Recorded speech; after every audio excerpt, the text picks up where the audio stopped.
Okay, chapters 11 and 12. There's a theme that's going to run through these two letters, and they're commonly a theme that connects stuff, and we often have a lot of repeated concepts that either keep coming up or they come up with sort of slight variations on a theme. Remember the whole take the important stuff and make it sound trivial, take the trivial stuff and make it sound super important. Keep the concrete interpersonal stuff as vague as possible and keep the vague stuff feeling as concrete as possible. Right. This is the love humanity in the abstract, but get him to hate his mother.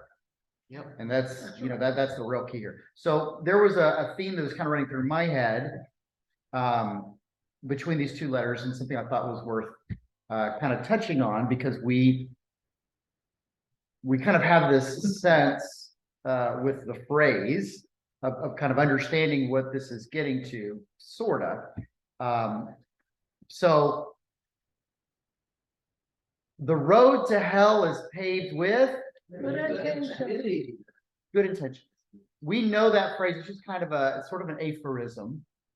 And when we come across that, we usually mean it in sort of a rueful kind of, well, I try to do the right thing and it all kind of went sideways on me, or it bit me on the rear end, or we could be referring to somebody else like, well, yeah, they thought they were doing good, but very clearly, if they had thought a little harder, they would have seen how bad it was, or whatever it might be. There's a John Chrysostom said that because whenever I think about the road to hell is paved with good intentions, he said the floor of hell is paved with the skulls of bishops. Ooh. I thought that's always a very evocative little image. So this was one of the early church fathers, and it was basically, this is woe to you who would be teachers of the law. Mm-hmm. You take on that responsibility and you do bad by it, or you are corrupt, or whatever it is, and the consequences are dire. But what stands out to me in that aphorism is what is very significant, I think, and it's a repeated theme within these last couple of letters. Not the good intentions part. The road to hell is paved. The road to hell is paved. It's easy to get there. He suggests over and over again, in various ways, make his corruption smooth and gentle and gradual. When we think about a paved road, barring wear and tear and potholes, we are thinking about a path that is purposeful, it's maintained, it's safe, it's strong, it's reliable. You're not off-roading, you're on the paved road. And we associate it with kind of flat and smooth and drivable.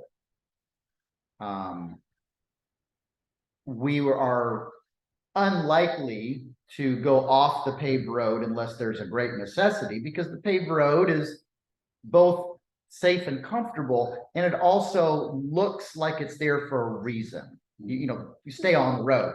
I with States in Kissimmee a couple 3 weekends ago, I had to go back and forth to Silver Spurs, and it's just kind of, there's no direct route, and you get that nasty I-4 traffic right there at Poinciana, Champions Gate, the 417, the 429. There's a little stretch of about 4 to 5 miles on I-4 that no matter what the day or time is, it's always horrific. And it just has nothing to do with, it's commuter traffic or going up. Nope. It's just always bad. And it was already late. I was already tired. And I was super frustrated, frankly. My phone, I'd broken my phone on accident.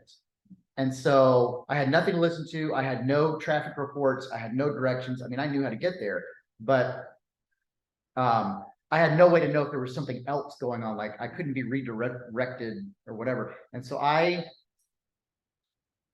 think it was the 417 and you take the ramp to get to I-4 and it was backed up a dead stop for miles. There were some accidents and stuff on top of the normal traffic, but it was late. I mean, we're talking, it was 10 o'clock at night. I'm exhausted. I'm frustrated. And that entrance ramp is actually like a long frontage road. It goes parallel to I-4 for like a good mile or two. And after a while, people were getting so desperate, they were pulling off, driving it's kind of this long, wide ditch, and then getting up onto I-4. And it was very tempting. I'm a rule follower by temperament. And so I just have it in the back of my head, like, I'll be the one guy who gets pulled over and, you know, gets a ticket. So like, no, you know, it was already late and I was already tired. I wasn't, you know, whatever. At this point, I'm stuck. But more and more cars started doing it. And then as I started feeling a little desperate, we got to a place where it was worse and it got deeper. And so that's where I'm thinking, yeah, I would be the one who, even in the pickup truck, winds up getting stuck. And if you get stuck, you are just completely out of luck. So as much as I wanted to get off of the road I was on, this is the long circuitous story, the unpaved part of it just looked too risky. And I knew if I were to try it, I would be like in this heightened state where I was going to be super anxious about a cop being behind me, or about getting stuck on in a rut, or the angle was going to be too steep and I would start to slip and slide or whatever it was. The safest and easiest thing to do was what? Just sit there in the dead stop traffic, and eventually I will crawl forward on my nice paved road and get to the final destination.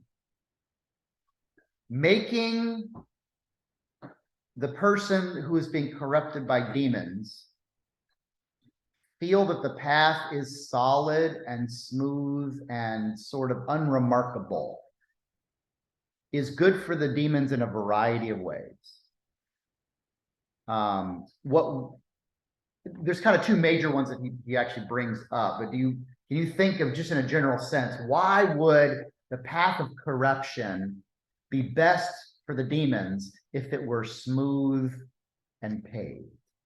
Well, the job was half done then, Why would the job be half done? because the person would not be worried about any of the things that could happen. Okay, when you're on a paved road, you're not worried about slipping off or getting stuck in a rut. You know, you have kind of a sense of, you know, acceptance of, this is the route I'm supposed to be on. This is drivable. What else? It kind of builds confidence that everything's going to be okay. Okay, and I think confidence is both the right word and the wrong word in my mind, because I think there is a sense of confidence, but that confidence doesn't necessarily lead to, you know, confidence almost sounds too positive, like, yay, I feel good about it. And it's more, I would say, a sense of confidence that leads to complacency. Okay. So Lee just said a minute ago, lazy. And I think, Charlie said lazy. Whenever we can turn off our brains and keep moving, I think there's the natural tendency to do so. We already have plenty of stuff in our minds. Right. We can't think about everything all the time. That's why so much of our life is built on habit. Like if you just block off the moments of your day, 5-minute intervals, how much of that on a daily basis is strictly rote habit? Right. And it's a surprising amount, just because our brains kind of need a break. We need to not be reinventing the wheel every moment of every day. We need to know, you know, this is the route I take to work. This is the side of bed I sleep on. This is what I brush my teeth before breakfast or after breakfast. You know, little stuff like that. So we don't have to deeply ponder every single moment. We get on a road, the confidence that the road is there for a reason and roads are safe to drive on and blah, blah, blah, allows us to kind of switch our brains off. The complacency of, well, this is fine. This is fine. Right. Um, There could be, so I'm gonna flip side of that the confidence could be positive in that I made the right choice. Look how smooth it's going. Okay. Oh, my habits are good. you know, But- that's that's a fair point. And it's, I think in the 12th letter, that's gonna come up about, there's a fine balance that he wants, Wormwood to take, about his drifting away from the active role of his faith. And part of it is, having him feel guilty about not doing more. Because if he can feel guilty about it, he's going to avoid it. You know, my life with God isn't as good as it used to be. So instead of engaging, if it's just kind of low level, unsettled, that's the sort of thing you try to put out of sight, out of mind. And so that can actually be very fruitful for the demons to get us kind of just low level unsettled with our faith. Low level questioning, I must not be doing well, or I'm feeling kind of bad, or whatever, because it's not sharp enough to spur us to do anything about it, but it's enough to just make us feel bad. And when we just feel bad, we tend to avoid it. Humans are great at avoiding. Go eat a piece of pie. Go eat a piece of pie. Yeah. If we feel bad and you Okay. Well, you know, and it's here we go. We're getting into more of this, because one of the things that he says is you're going to be able to eventually, if you can keep him in that just kind of low level anxiety, feeling bad and doing nothing, you will be able to give him less and less and less, and he will remain as complacent as possible. There's a repeated theme here about the gradual nature of stuff. If something is too sharp, too abrupt, too big, it might snap him out of it. It might wake him up to the dire straits. If, for instance, you're driving down the highway and you do hit a pothole, or you do hit a piece of debris from the truck in front of you that rolled out in an instant, what happens? Get very, in your own way. You know, the adrenaline shoots through you, and you know, you're part of the reason I described my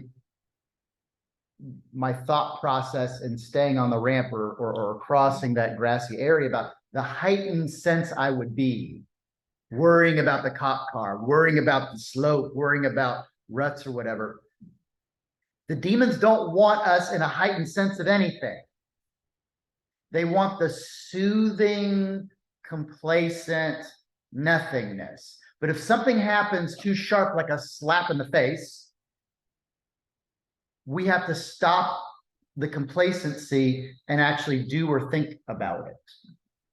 Thinking is dangerous to the demons, because if we think, we might think about big things. And if we think about big things, we might make a decision that draws us further from the demonic path and back to God. With our faith, you hit a pothole that really jars you. Well, all of a sudden, you were kind of sort of half dozing as you were driving and maybe drifting a little bit lane to lane, but you hit that pothole, and the next 10 minutes, you're like this, you know, that your hands are on 10 and 2, and you know, something happens in your own life or in your own faith that shakes you up for a minute. You are willing to examine very carefully where you actually are. It's happen again, right? there you go. They want the drift, the slow, gentle wandering, where by the time you actually look up and wonder where you are, you're so lost, there's no way to get back. But the only way to do that is to cover a lot of distance. How do you cover a lot of distance without having somebody notice? Make it real easy and real gentle. Not even necessarily pleasant, just not unpleasant. We put up with a lot of stuff, I think, you know. As long as it's not too awful bad, we can just, you know, whatever. Yep. And you kind of move on. But what if the moving on is in the wrong direction? So this sense of the road to hell being paved, meaning keep him on something that's smooth and gentle. He doesn't need to think about it. He doesn't need to worry about it. But before he realizes it, he will be much, much, much further than he realized. So he's not on I-4. Well, not on I-4, but if we've ever been on an unfamiliar highway and you just kind of get that little driving zone out for a minute and you've ever passed your exit without realizing it, and by the time you pay attention, you're miles past it. Well, how did that happen? I mean, it was there. Well, why didn't you see it? Well, I just, Daydreaming. I just kind of got lost in the moment for a little bit, but then sometimes it can be quite serious. All right. So let's go back to the beginning. We're gonna go through this a little more chronologically, I guess, but starting back in 11. So Screwtape is happy that Wormwood has further developed the relationship with the friends, these kind of crummy friends, and they've expanded their circle. Now, why is that good for the demons, for more people to be brought into this? It makes it more acceptable. More acceptable, more potential for diversion, more negative connections, more distractions. Misery needs company. Misery does love company. Whether it is the crabs in the bucket pulling the other crabs back down as they try to escape, which is a true phenomenon, or it's just the sense of when we're in a bad mood, we have this kind of perverse pleasure in ruining the mood of other people. Yeah. Like if I feel bad, well, then everybody ought to feel bad. And especially if I feel bad and you're a little too cheery, that just annoys me more. So having more of these crummy people around is actually another step in the right/wrong direction as far as Screwtape is concerned. Now, he has a little, we go off a little side route here about laughter. They're very jokey in this little group. And he starts talking about the difference he perceives between joy, fun, the joke proper, and flippancy. And that may or may not have struck you, but I think there's some good stuff in here to consider. He even makes a comment about the sense of genuine laughter, this mirth that happens when you're in a group of people and a not super funny comment happens, but everybody laughs very heartily. Like, more than the joke probably warrants. What does that point to? You want to fit in. Maybe. Now that's what Screwtape would like. I know you're gonna want to. Want to fit in. Want to Want to fit in. yes. Like if you're in a group and everyone's laughing, ha, ha, ha, ha, like it's like when your boss tells a bad joke and everybody laughs too much. That would be positive for the demons because there's an insincerity and a lack of I don't know, self-esteem or something that can be preyed upon. But Screwtape does not like, and he's very concerned about a different phenomenon. And that's kind of the negative one, like trying to fit in. There's another phenomenon that says when you're having a good time with friends, sometimes the laughs come very easily. And even a joke that's relatively mild, everybody has genuine hearty laughter, maybe more than the joke itself warrants. Why? Because you're having such a good time together. Aren't there certain people that when you hang out with, you just laugh a little more? And there's just something about it. There's something about that particular relationship, and you're in a funnier mood, maybe. The demons hate that because it's not the jokey part of it. It's the positive human interaction that connects to something deep and abiding, which is a gift from God. Fellowship is a creation and a gift from God. And when we enjoy its benefits, that is pulling us closer to God's presence rather than further away. The good things of life are not sufficient in and of themselves, but they're still good. And when we enjoy them in the way they've been created to be enjoyed, the demons are worried because we're drifting deep into the territory of God, and they want us as far away from truly positive things that they can manage. So as he's delineating stuff about jokes and mirths and all that kind of stuff, he likes things that he likes flippancy. And I can be flip very easily.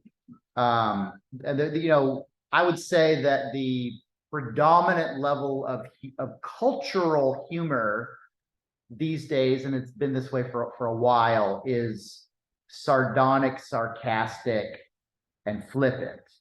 As a matter of fact, kind of the most predominant cultural humor right now comes in the forms of internet memes or witty Twitter responses. So you're talking about a sentence or two or a picture with a funny caption.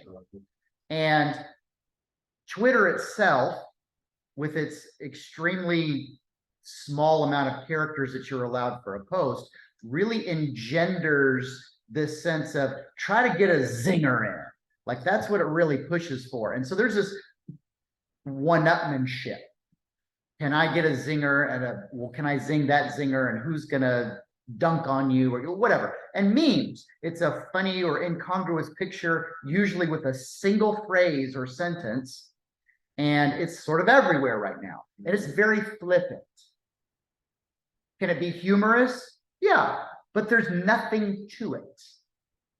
And there's kind of a corrosive nature to the constantly flip witticism that just slowly drip, drip, drip dissolves and degrades more solid and real things.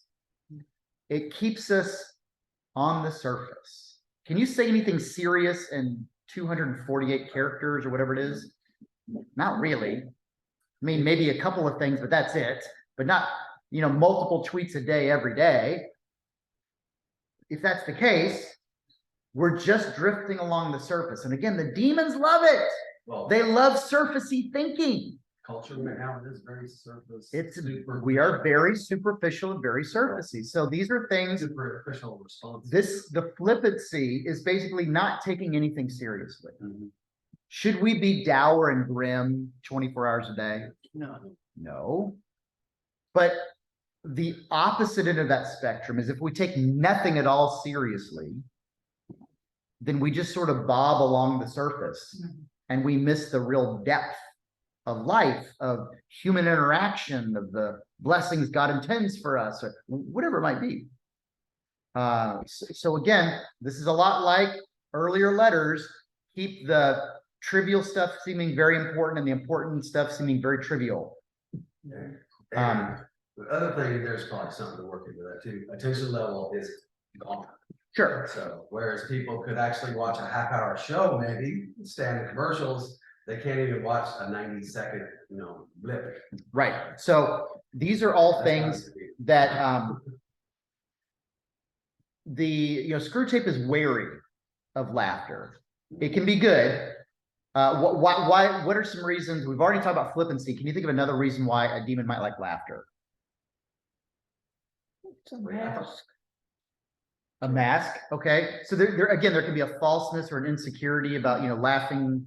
I'm the crying on the inside kind of clown. In general, the demons actually don't like laughter. Did you catch that? Because hell is very serious. Hell is austere. Hell is, it's undignified. Hell is very much preoccupied with a sense of dignity. Can you think of that? Can you think of it like Some of the nicest people, the kindest people I know, take themselves the least seriously. And some of the most obnoxious, difficult, self-centered, and awful people I've met take themselves incredibly seriously. We can even extrapolate that theologically. You know, to pull away from the presence of God is almost invariably to pull into oneself. So there's that self-importance. That's the selfishness that then the sin of pulling ourselves away from a priority of who God is in his presence and his desires for us and everything else. So hell is super serious. There's is it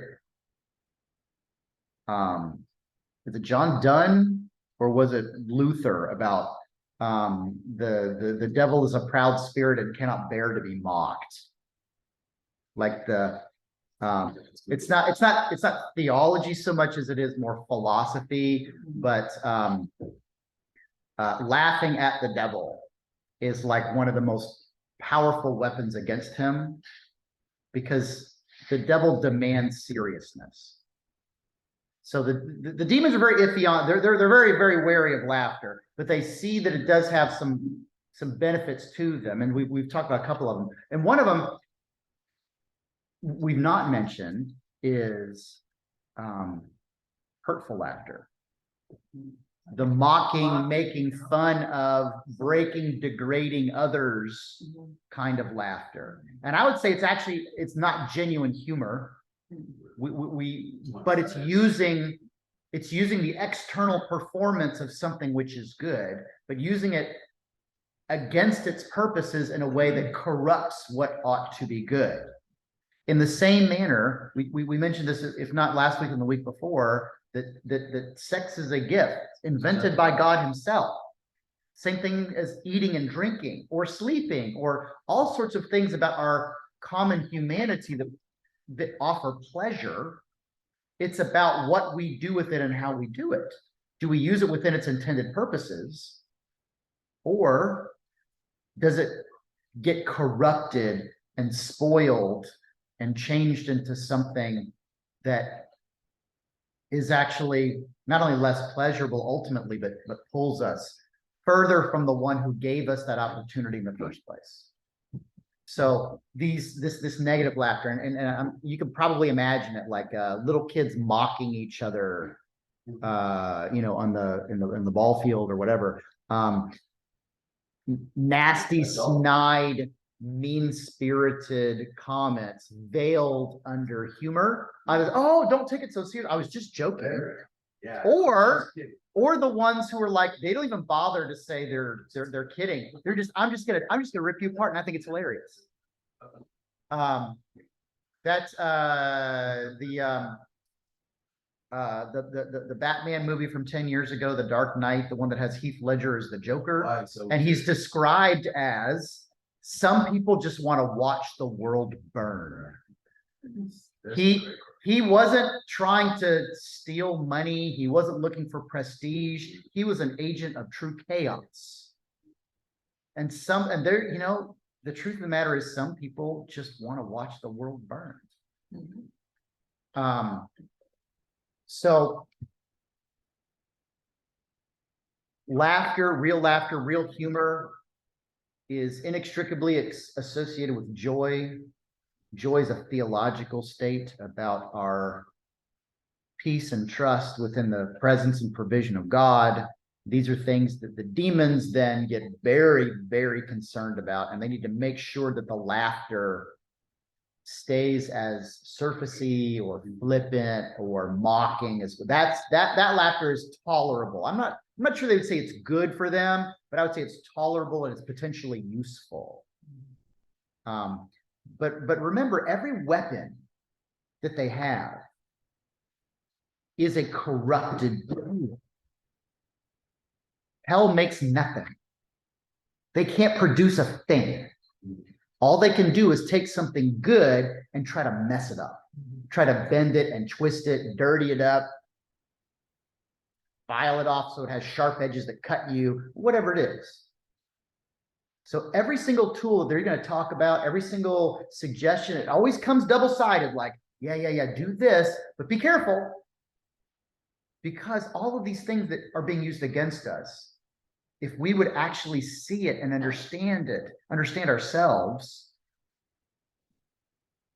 we then might be able to see that there's something true and lasting and good about what's happening. And you reject the corrupted part of it.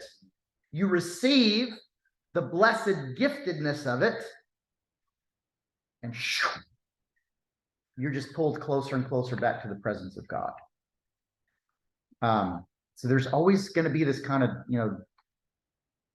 sort of double-sided thing here that they're never completely comfortable about the weapons they're using. There's always this repeated, but be careful, but be careful, but be careful. You push too hard one way or the other. And, you kind of like the pothole that you hit on the highway, if it jerks you awake, you might start paying attention. But also, if the good of it, the essential good of it could be seen and then recaptured, the weapon intended to harm us then results in our blessing. So it's a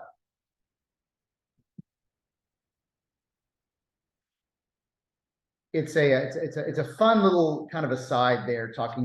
He has a little brief essay on the nature of humor, and if you've never kind of thought of it in those terms, it's definitely worthwhile to kind of sit and ponder. It's not lost on me that one of the things that he because when he is talking about like the genuine mirth and then associated with the joy, you can almost feel the expression on Screwtape's face that like it's distasteful to tell. He almost spits it out, talk about such things, and he includes it into with music. Blah. I hate music. Why would you think there's just a reflexive distaste for music? Well, That makes you feel good. Music feels good. It is good. I'm still it's real hard to push pull of this kind of stuff because today's music or the music that has become today.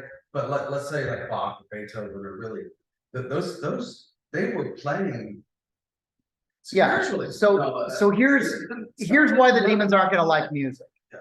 Again, they can do their best to twist anything into something bad or a weapon or whatever, and certainly music that has bad lyrics or it becomes distracting or whatever. But ultimately, they kind of hate music and they definitely don't understand it.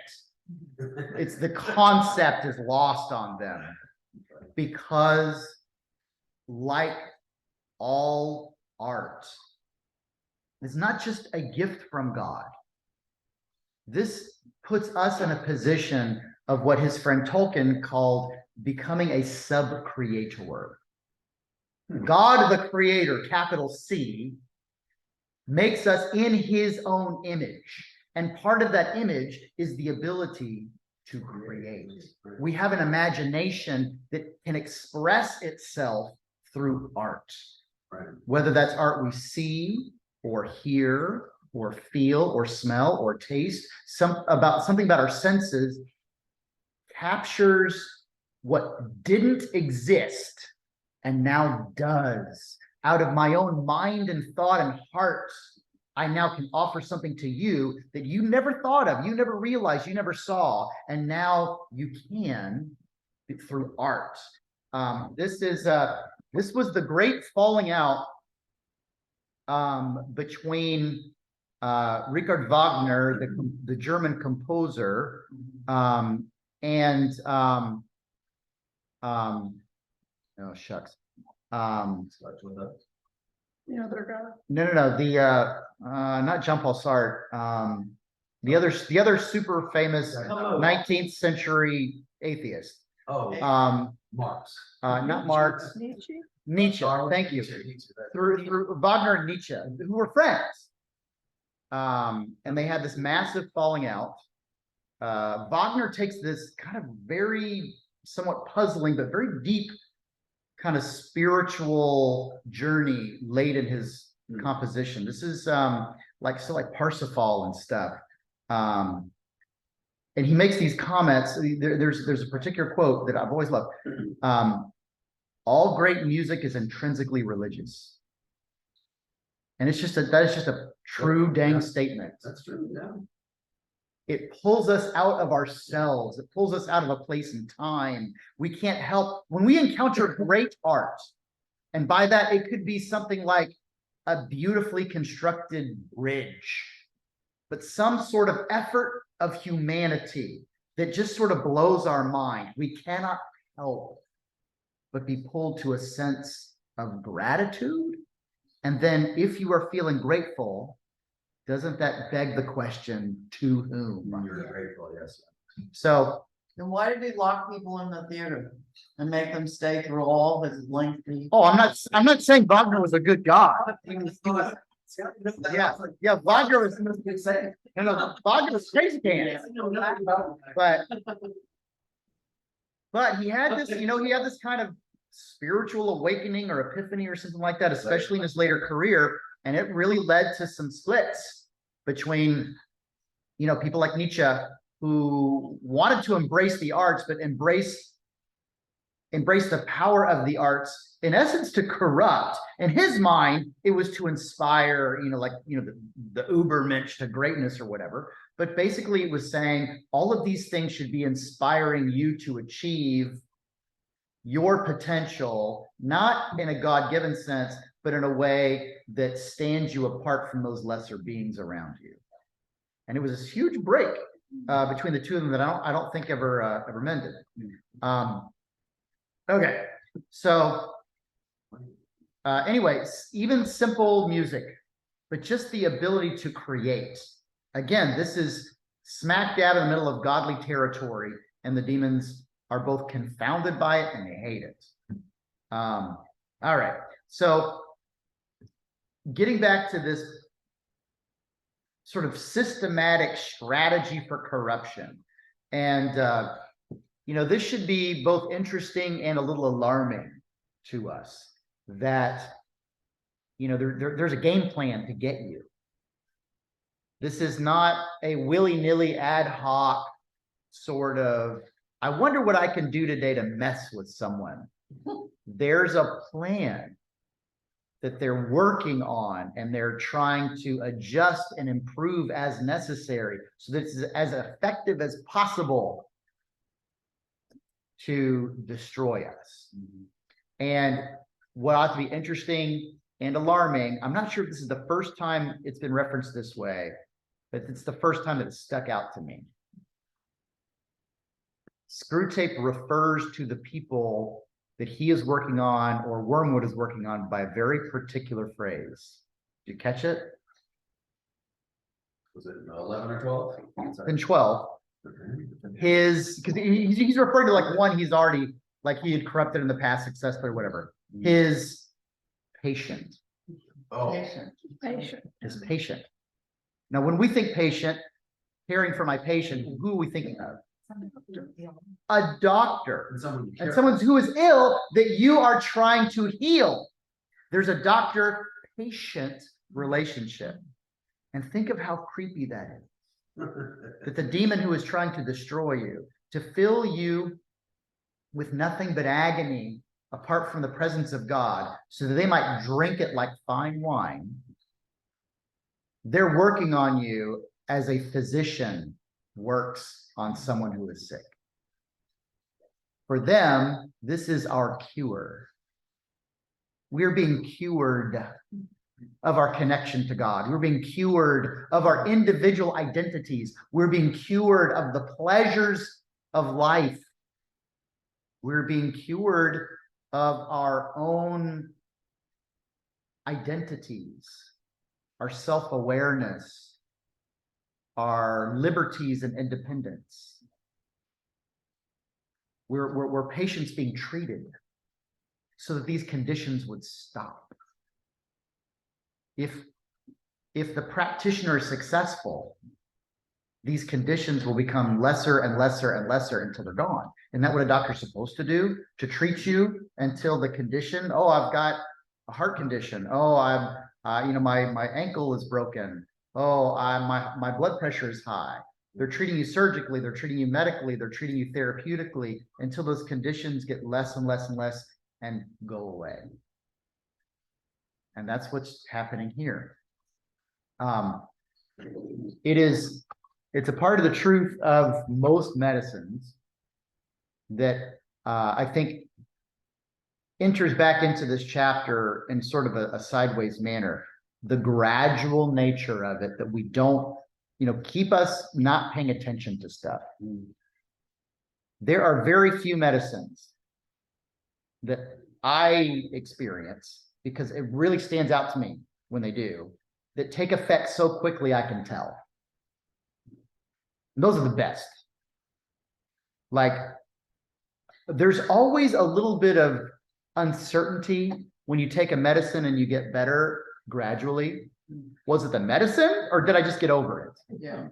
You have an ache and a pain and you take a Tylenol or an Advil. The pain doesn't go away. I mean, it might eventually, but it's got to go into your stomach. It's got to dissolve. It's got to start going to the bloodstream. It takes a while. And maybe after a couple hours, you notice that the pain is less than it was. But you kind of have to think about it, right?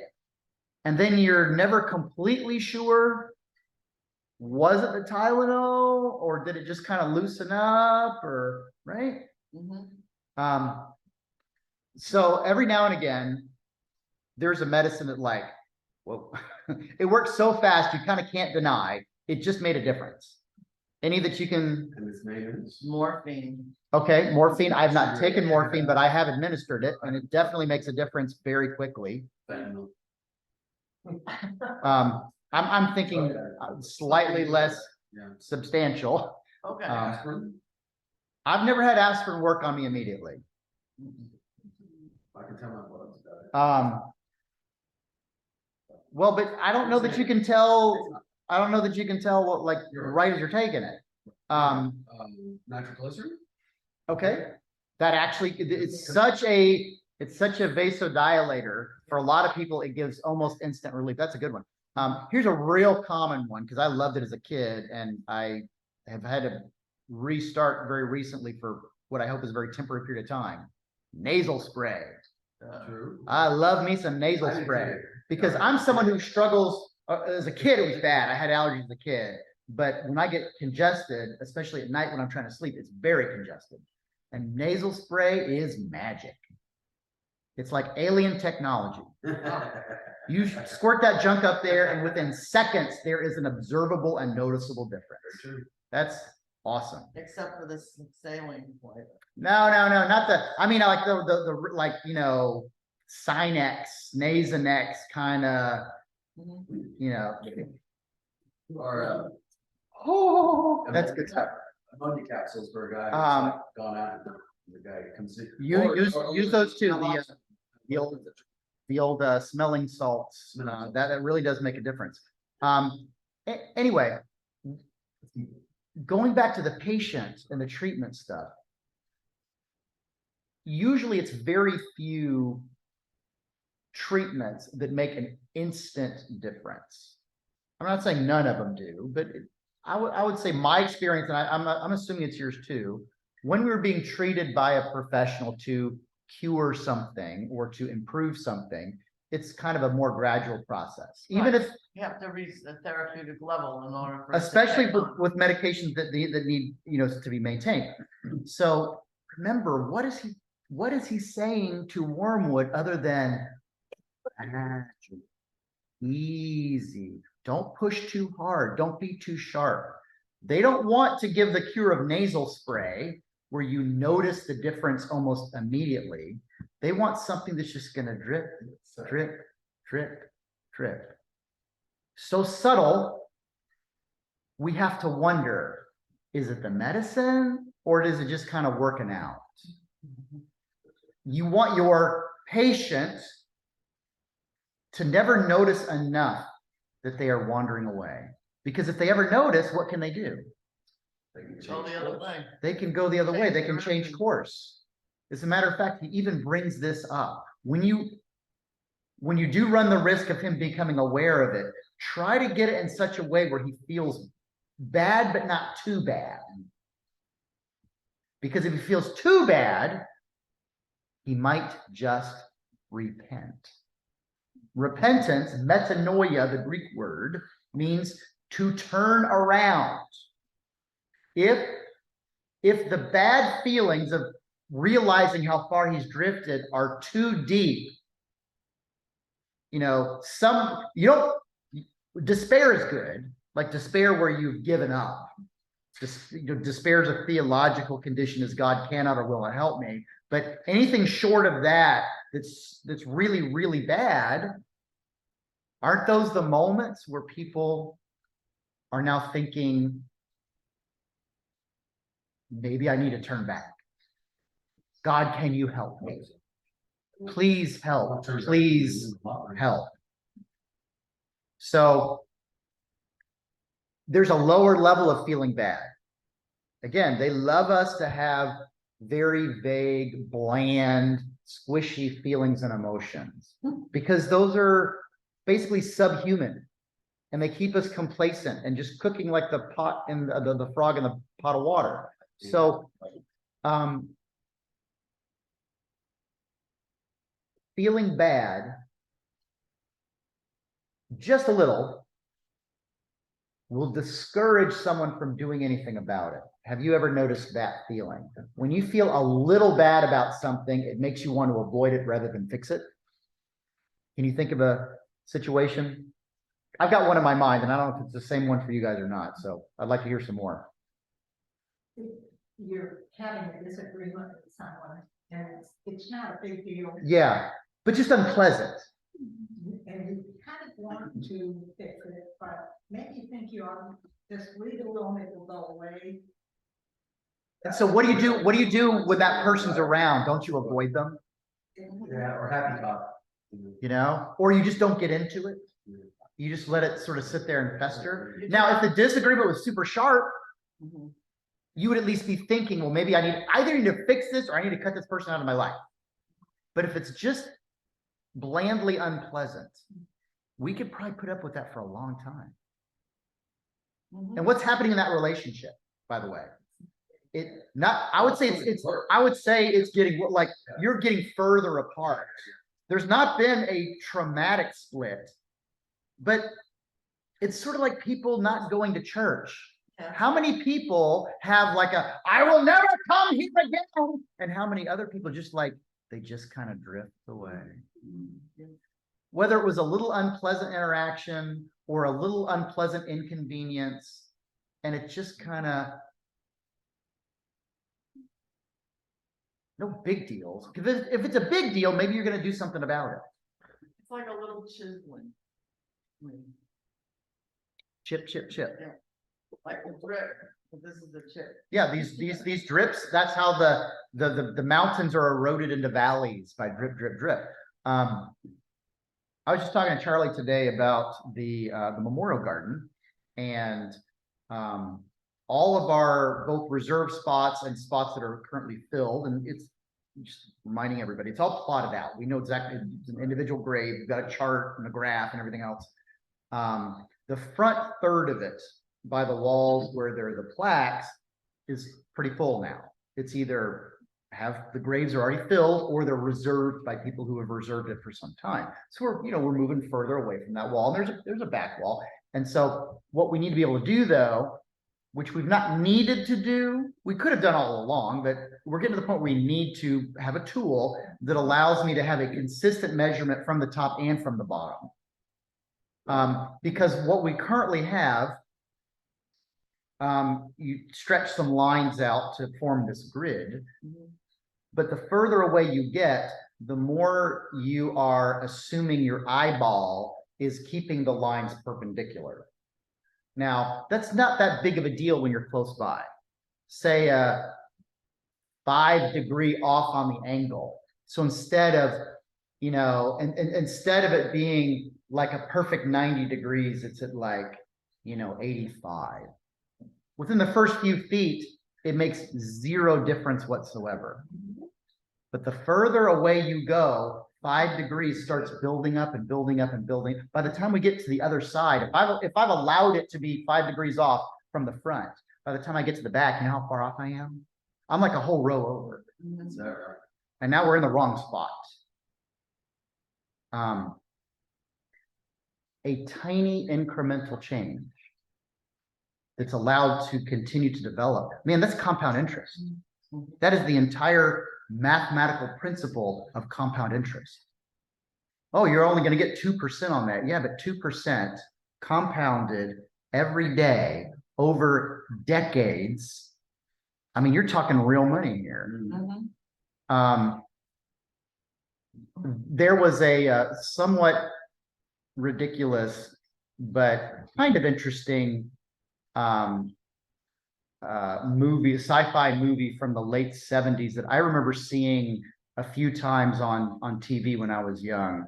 It was actually a pilot for what they wanted to be a show, and it didn't get picked up. And so they took like the first 2 or 3 episodes and they bundled it into a movie. It was probably like a TV movie. I don't think it was ever actually in the theaters.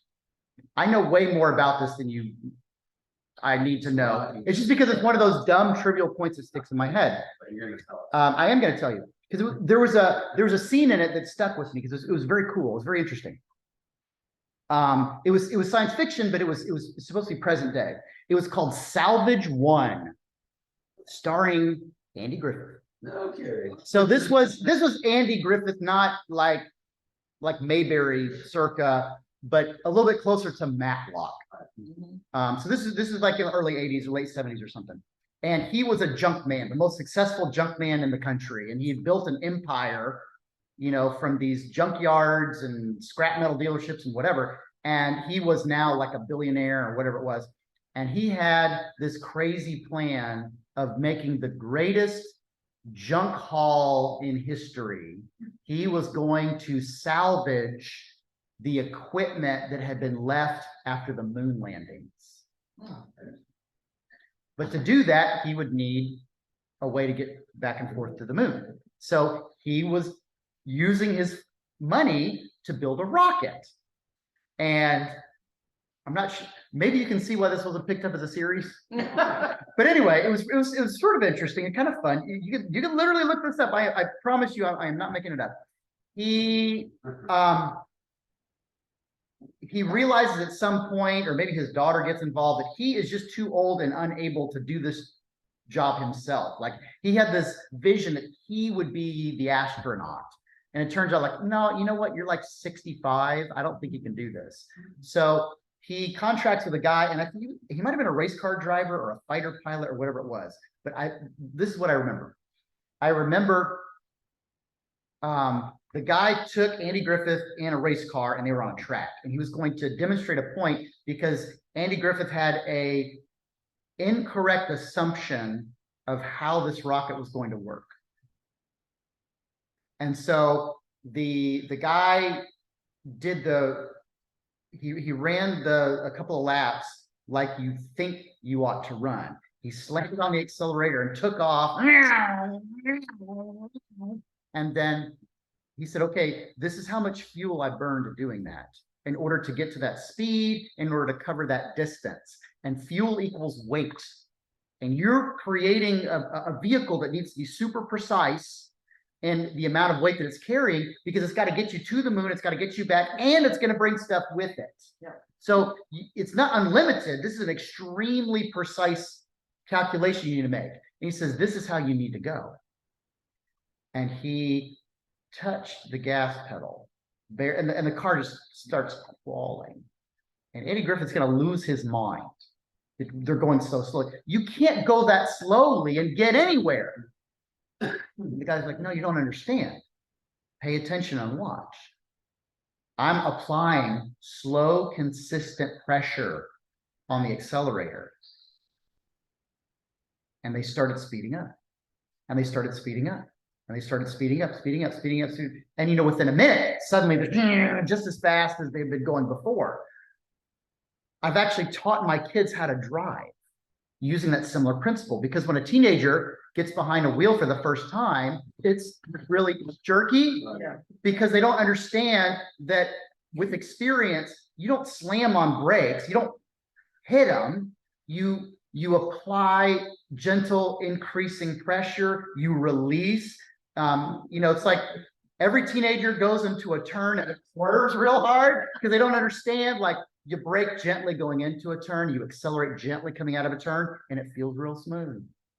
But that was the principle behind it. This very small incremental change of acceleration, if it was consistently applied, not only got the same speed as jamming on it, but it was exponentially more efficient. The demons understand this. Gentle, consistent, increasing pressure. And it's more efficient. It gets us just as far, but it does it in a way we are far less likely to pay attention to.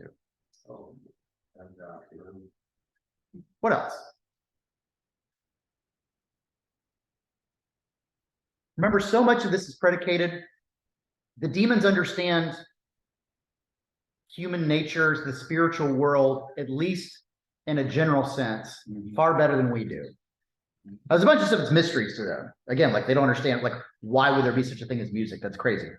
But remember, we are so constrained by the moment, by our finite minds, whatever, Being distracted constantly by a million things. I mean, some of the dumbest things you can. We just don't really grasp from the outside in what's going on. They see it, it's crystal clear to them. And so they exploit it, knowing that we can't see the forest for the trees. Slow and steady wins the race. It's a true statement. The problem is it can be used against us too. All right. Anything else? Nothing healthy. Nothing activities. The Oh yeah. outgoing activities, we want them to avoid doing things that are pleasant, like looking at a dead fire in a. Right. Now, again, that's in a cold room. Yeah. This is again, here's that game plan. We said there's a strategy. And part of the strategy is once we can be led by the nose a little further, we need fewer reasons to keep going. Maybe the demon has to start off by tempting us with things that seem pleasurable. But eventually, if they can keep us inching toward them, they have to give us less and less and less. And our negative momentum, our complacency, our driving on the highway and zoning out keeps us coming closer and closer and closer. And the sort of kind of the diabolical truth is the further we go away, the less we actually get out of it. This is the in one sense, I could describe it as the law of diminishing marginal utility. Yeah. One Snickers bar is delicious. Yes. 2 Snickers bars is starting to feel like a little much. 3 Snickers bars we don't want. 4 Snickers bars makes us throw up. 5 Snickers bars, we start slipping into a diabetic coma. So we get less out of it. But that's the thing. If he can get the momentum working negatively against us, how much thrust does that spaceship need to advance to the moon once it's broken free of the atmosphere of Earth? Very little. There's Newton's laws in effect. It will stay in motion unless it's acted by an outside force. And I think the point he makes about keeping them up late at night, you're more vulnerable because you're tired, you're easier to, commit to something or make an unwise And decision. just do, and just do stupid things. Mhm. And by stupid, he loves the sense of nothingness.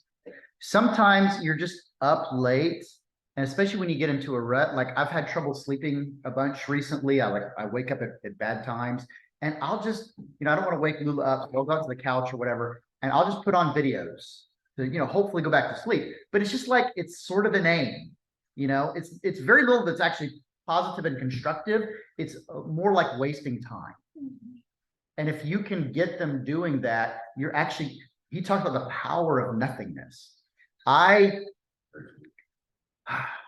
This was not a good guy, but he made one good point. I didn't like it at the time, and I don't like the rhetoric behind it, but there is a little bit of a kernel of truth that I've seen. He was talking about from Romans 8, there's nothing that can separate us from the love of God in Christ Jesus our Lord.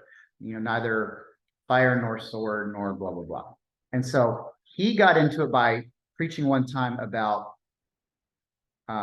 what the point was that nothingness can separate us from God. That sense of bland emptiness can separate. Now, I don't think that's at all what Paul intended. I think that's a misuse of that scripture.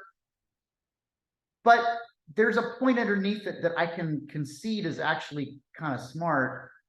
The nothingness, the blandness, and the emptiness of life can do a lot of destructive damage. Oh, yeah. That's the way I took it. Here's that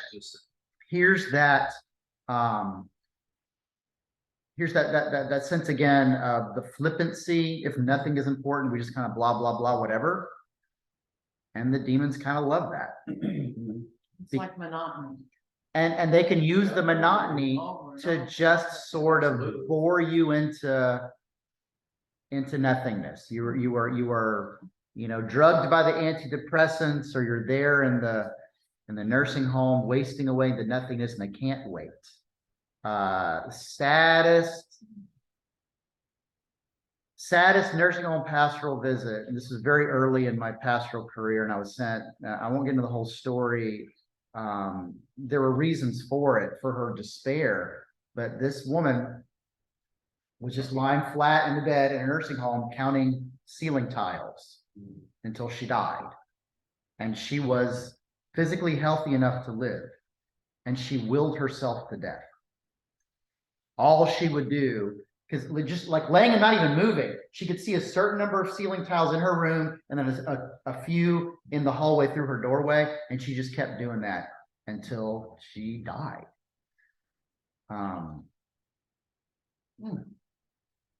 That's nothingness. And That's so sad. the demons are happy as clams. Anything else? All right. Well, thank you very much. That is 13 and 14.